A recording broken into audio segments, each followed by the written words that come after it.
back to Talking Politics. We are joined by Stacey Siegel. Stacey, there have been two recent interviews done with Trump.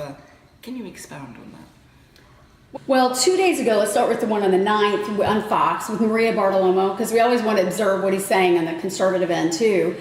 I think we're already finding that he's contradicting himself, and we're at the very beginning of the race here, the large race.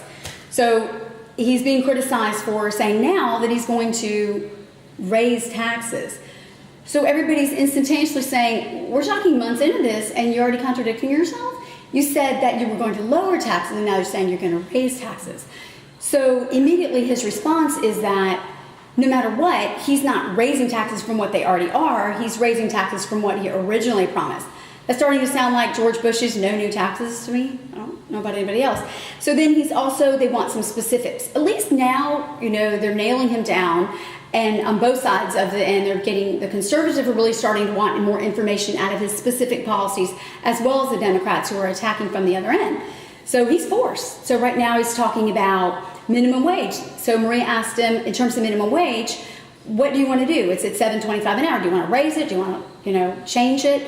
So he ultimately says, I want to leave it to the states, which is pretty bold, instead of making it a national issue, because he's like in New York and California, it's $15, but it depends on the cost of living there. It's totally different than the cost of living in other states, so he thinks it should be on a state-by-state case basis, supporting the Republican notion that we want less government control and government involvement and more states and individual control. It's kind of what their party always traditionally suggests.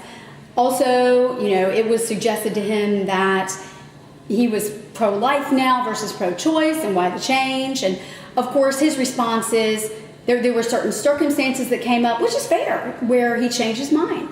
And he's entitled to do that. He's done the same thing in saying, well, I used to be a Democrat, and now I'm a Republican. Huge change. So some of those have come along with that. So he is definitely starting to be a little flip-floppy, which can get you in trouble in the big election.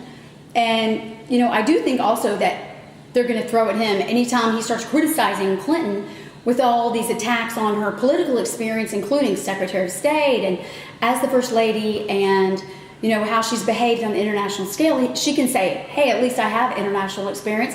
At least I have political experience. And by the way, your running a company into the ground doesn't count as political experience. So, maybe her handlers would make some suggestions in that direction. I know I would. She needs to hire me. Know what I'm doing. So in the last interview on the 10th before that, she talked to Bill O'Reilly. Bill O'Reilly's not afraid of anything either. He'll ask anything he wants. As he said, he won't even ask to be his vice president because he doesn't take directions well from anybody. And I don't think Trump could be anybody's vice president either. So of course there have been kind of suggestions, who are you going to take? And Bill O'Reilly kind of pressured him, and when put on the spot, he ultimately said, hey, I'm not comfortable saying anyone. He's made suggestions about Chris Christie. He's made little notions about Marco Rubio, but ultimately he's not willing to spew it out yet. He said he wants to do that soon.